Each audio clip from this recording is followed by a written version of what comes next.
Thank you for having me today. Believe it or not, this is not my first Rotary presentation when I was in high school. I did give one 12 years ago, so. I'm here to share with you about our children's programs at Catholic Community Services. We have the programs that I represent are three different ones: International Foster Care, PICS, which is Pediatric Interim Care, and those are infants born with drugs in their system or medically fragile, as well as our community-based foster care program, and that is kiddos 0 to 18 who enter our system and just need a little love and support. And so before I start, when I go to presentations or I tell community members that I get to work in foster care, I usually get like a sad face. You're like, I'm sorry, that must be really hard. And there are hard days in foster care, but daily I'm reminded of the goodness of people. I get to work with amazing foster parents, some who've been in the system for 20 plus years, who have served above and beyond what what I give, what other people give, and then kids are resilient, and they can come through a lot, and they can come out on the other side and just thrive with the right support and the right community around them. And so when I say foster care, don't automatically think sadness, think resiliency, passion, and support and community. So a few fun facts about Catholic Community Services, but also about our state foster care system. Last year alone, there were 8,400 kiddos that entered care, and that could be from a couple of days to years that they'll be in the system. Approximately, they stay for 17 months. In 2015, children with one sibling were more likely to be placed together than children with multiple siblings. But we try as a system to keep them within the same community because we really believe that is their support system, their brothers and their sisters. So 64% of these children become legally free and are able to be adopted, which is really awesome. So in the state of Washington, last year we had 5,000 foster homes licensed. So 8,400 kiddos in foster care, 5,000 foster homes. And this number we are seeing is decreasing statewide every year. So last year I think it was 6,200, and this last 2015 it was 5,000. And so we are in a great need right now for good foster homes in our state. And within 3 years of entering out-of-home care, these kids either get reunified with their foster parents, they get adopted out, or they go to other kinship care, grandparents, that kind of thing. So who are these kids that we serve? They come from multiple cultural populations. They require some specific efforts to support and maintain their cultural heritage.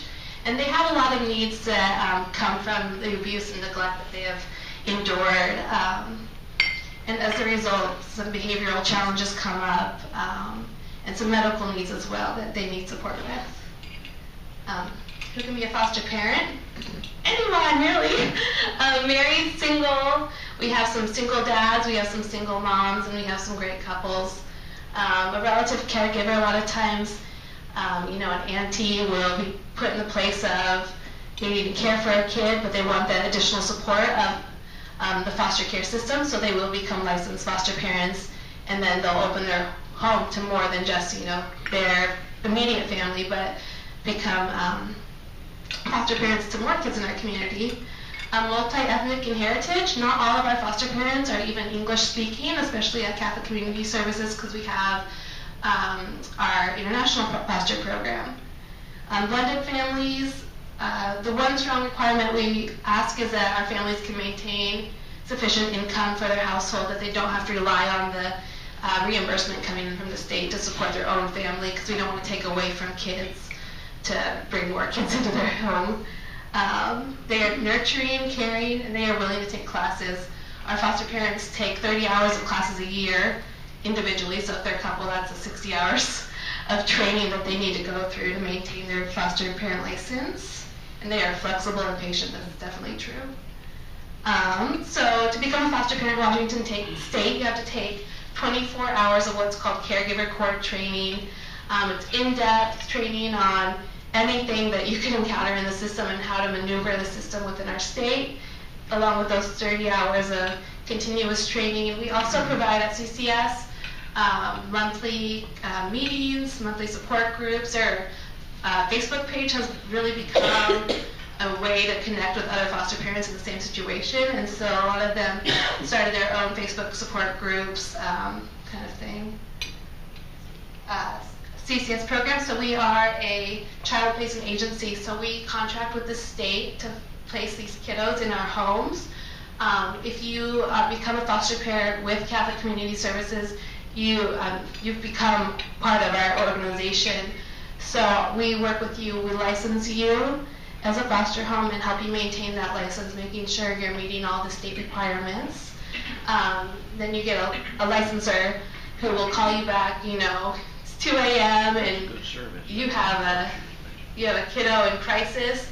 That licensor is going to call you on the phone. They're going to go to your house. They're going to be there for you. They know the kid. They know your house in depth, and so they're really there to support you and partner with you, because we want longevity for these kids in the home. We want them to not have to move. We want them to feel supported and in a safe environment, and we want the home to feel safe too for those parents and those biological kids that are in there.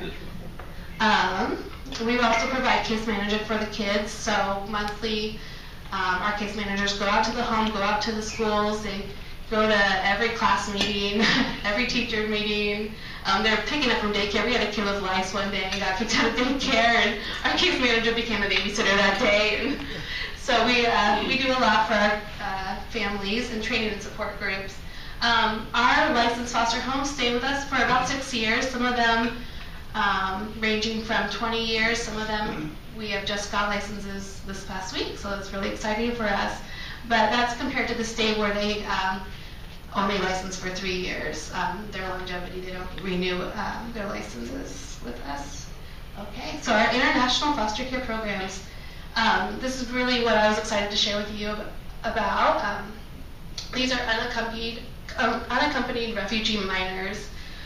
These are refugees, asylees, Cuban Haitian entrants, children with special immigration visas, and more we're seeing victims of trafficking coming into our foster care programs. Okay, so how do these kids come here? Refugee camps. So Ethiopia, we haven't gotten any kiddos yet from Syria, but we get a lot of questions about that. But we get kids from Africa, Asia. They're in refugee camps sometimes for 2+ years. And at that point, they get in contact with the United Nations High Commissioner of Refugees.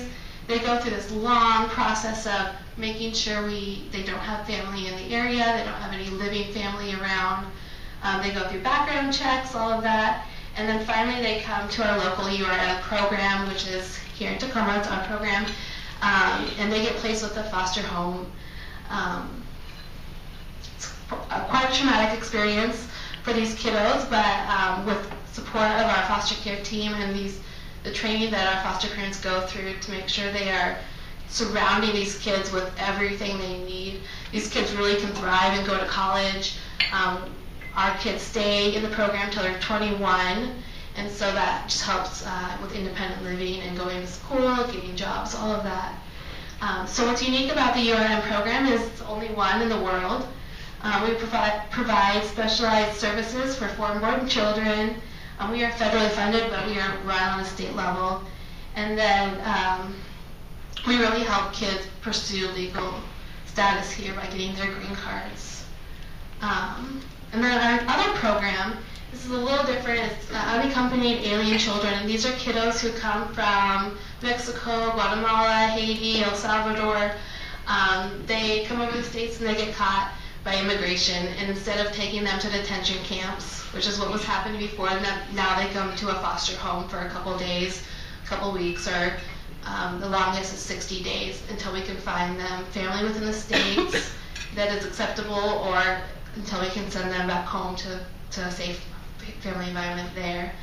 This program is specific to Tacoma because the kids don't have legal status.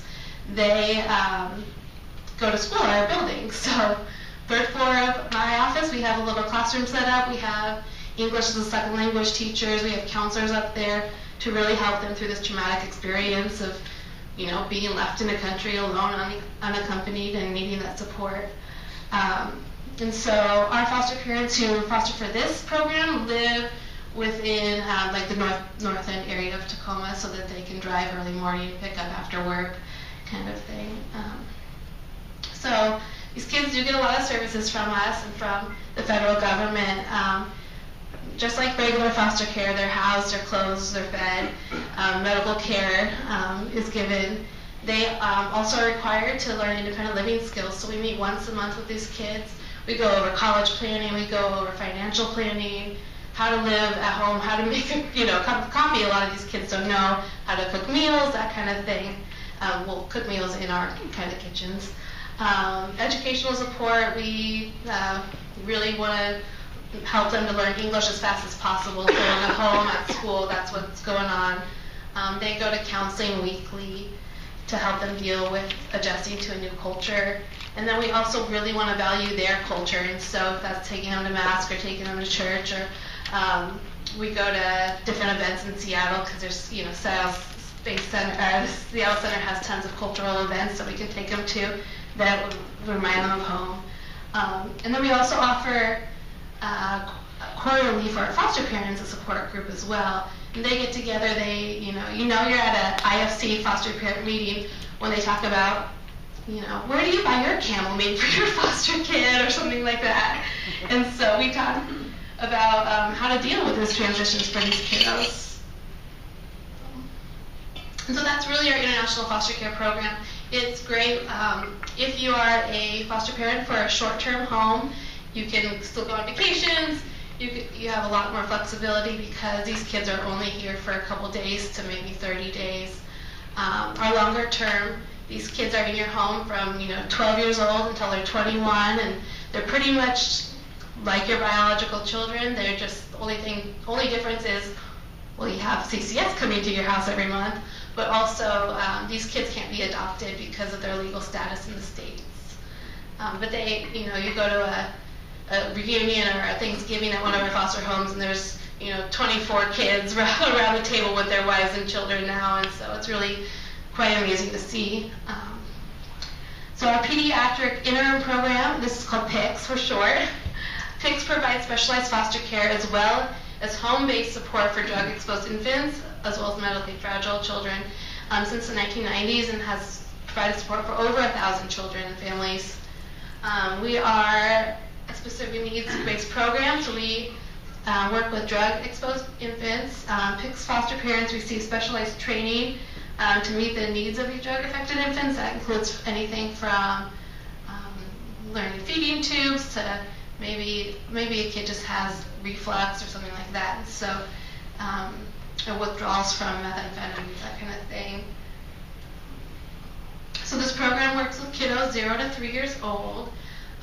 They are also required to do monthly support group meetings for these parents.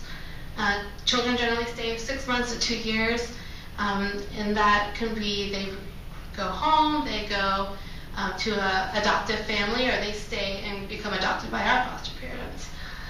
Children generally, PICS support parents are nurturing, patient, observant, flexible, trained to deal with issues relating to drug exposure and infants or well-being and development. And so that's really the key here. These kids come with a lot of sensitive issues that need to be taken care of. The faster we can take care of it, the faster they can really thrive later in life. And so those kids, when they are born, they go to hospital, then they go to a PICS center where they get treatment for whatever drug withdrawals they're going through.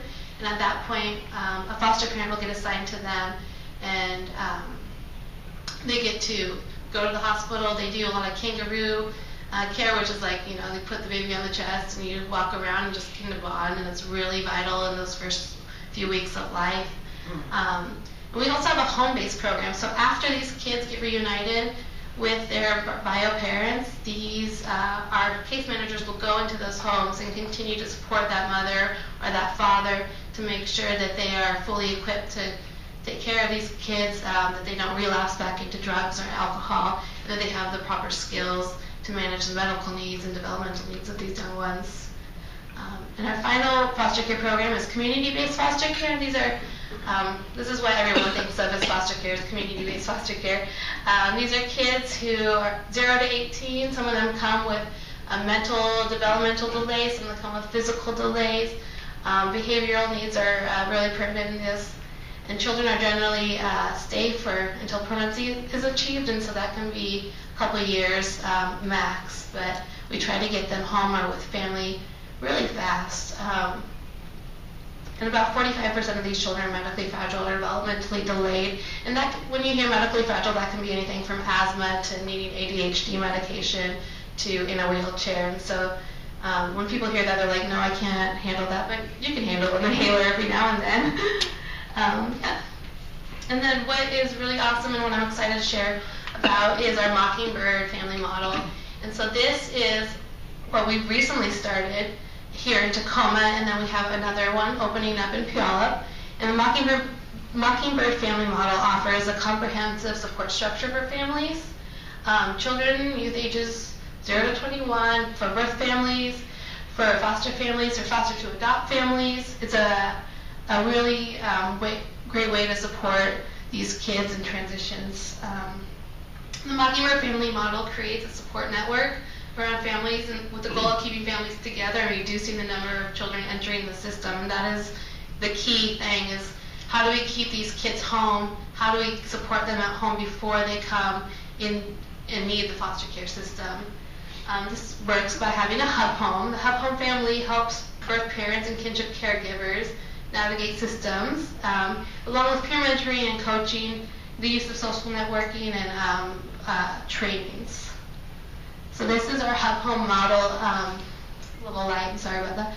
So we have a hub home, and this is a trained, licensed foster home that always maintains 2 beds in their house for emergencies or for respite care. And then part of this constellation, we have our foster homes. And so these foster homes get together with us hub home monthly for meetings, for family-style dinners, so these kids can really know the hub home provider. Also included in this constellation is adoptive parents are invited in, maybe relatives of the foster kids that can't, for some reason, can't have those kids in their home, but they still want to maintain a relationship with them. So aunties, uncles, cousins, siblings are definitely included in that group as well. The Mockingbird family model offers solutions for the most frequent problems facing these kids. So relationship-based planned and crisis respite care, meaning that foster parents need a break sometimes, but they're afraid to just let them go to some stranger for respite care. Well, now they have the hub home provider, and that hub home provider is like grandma or auntie, who they can go stay with for the weekend. Instead of going to respite, you get to say, hey, you get to go to auntie so-and-so's house for a weekend sleepover. So it really makes the kids feel safe, as well as emergency respite. So things happen in life, kids get hurt, family members get sick, car accident, whatever it is. So an emergency happens, a foster mom can call this hub home provider and be like, hey, I really need you to pick up so-and-so from school right now and take her for the evening.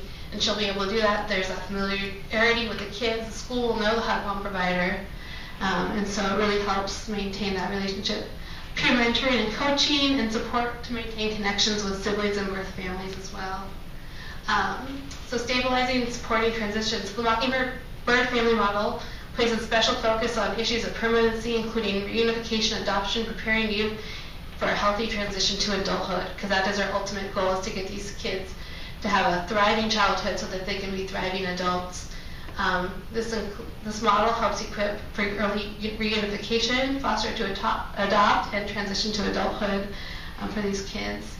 And with our program, because we deal with littler kids, the transition to adulthood comes later on in life, but hopefully the connections they make in the Mockingbird family model will help them.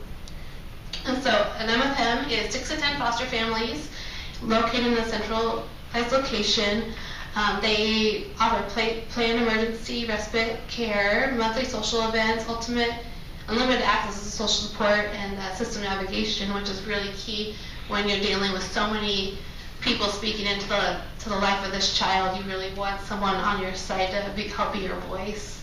And then they help you with decision making and with social work visits. They also help with bio-parent visits. If it's safe to do, we try to get those bio-parents into these Mockingbird family meetings as well. So here's how you can help. So you can inquire about being a licensed foster parent. It's scary.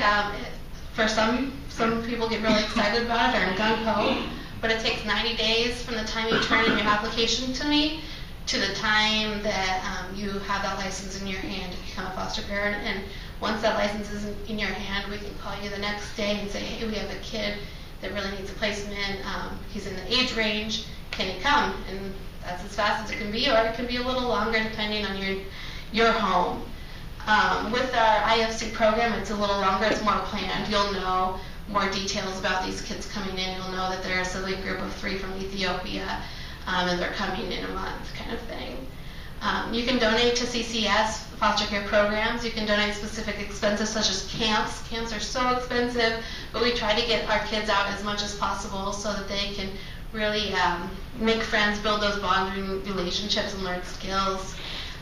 Graduation cost, trips to visit siblings. Sometimes siblings live across state lines, or we have a group right now, Tacoma, and then someone down in Yakima, so their sibling visits meet halfway in the middle, but that can get expensive. And then what do they do when they're there? They're just sitting around McDonald's, or maybe they do something fun as a family. And then you can tell others about our program.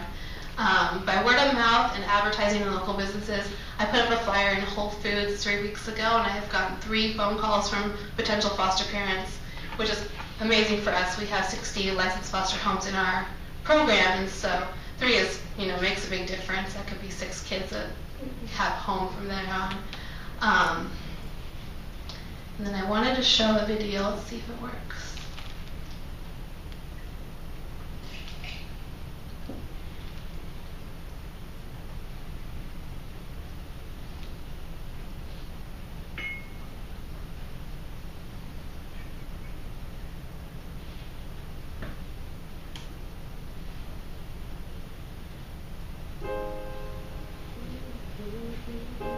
I had raised a child on my own for 13 years, and I thought I was a great parent. So when that youth was removed from my home, Doesn't work, it's okay. And put into a group home, it was humiliating in some sense because I thought I was such a great parent. Over the years, I've learned that I just needed more experience and I needed more support. So when the Mockingbird family model came to us and said, I'd like for you to be a hub home provider for this model, I thought, this is great. This is perfect for me and my family. It can be devastating to feel like you're doing everything in your power to help this youngster and you are alone. That's how we end up losing good foster parents. The Mockingbird family model is a tool to ensure that kids get the same level of care and support and resources as those kids from healthy, intact families.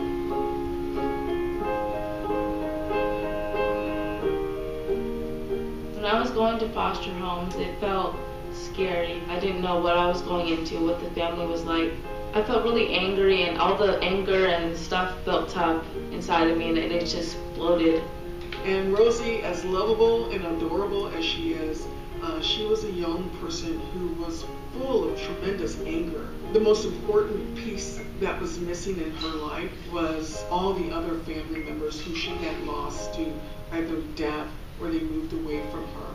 I remember one evening when Connie, Rosie's care provider, called us and said that Rosie was emotionally out of control. She had become physically violent and the family was basically in danger.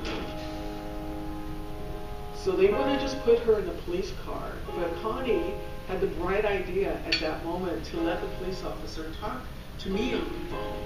And I was able to explain to the police officer that Rosie and Connie were part of a support system, the Mockingbird family model. And I convinced him to put Rosie in a police car and drive her to my house instead of to detention. She was able to come to the hub home where she came into the door, said, you know, we have some food here for you. There's a bed, you know where the bed is. We just want you to get some rest and feel safe tonight. The next morning, Rosie woke up like nothing ever happened, just like teenagers oftentimes do. And we were able to work with her on looking at some strategies for managing her behavior, try to find out what went on that particular night, and just talk about that in a normal way. Barkell and Lisa's felt more like a family, how they care for me and how they handled the situation. They made me feel safe. They made me feel like family. The Mockingbird family model is really truly about extended family. When you put a support system around foster parents who have kids in their homes, and you provide a hub home, which is kind of like grandma's house, it's that person that you can call in the middle of the night who you know will be there. The Mockingbird family model provides that sense of support. Kids and families are responding to the hope and promise of the Mockingbird family model. They are stabilizing.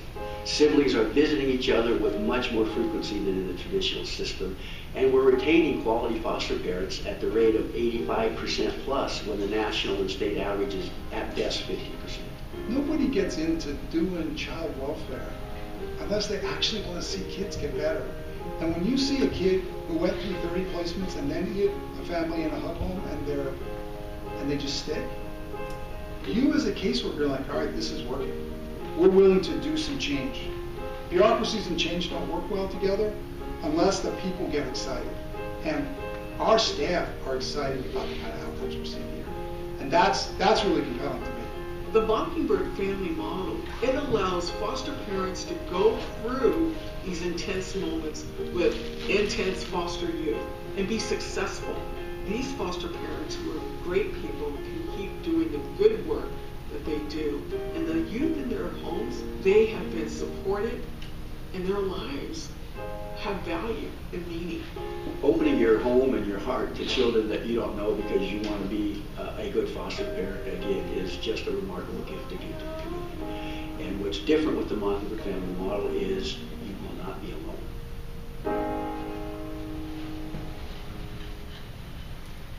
So we have a funder here in Pierce County that has funded 10 Mockingbird constellations within our area for 2 years, and so I'm really excited. This program has just started here in Tacoma area, and so we're really excited to see the impact it has on our Pierce County foster care system and to see where these kids wind up in 2 years, and hopefully we'll be able to continue our programs in Tacoma. And so thank you for letting me speak today. Do you guys have questions or concerns or anything?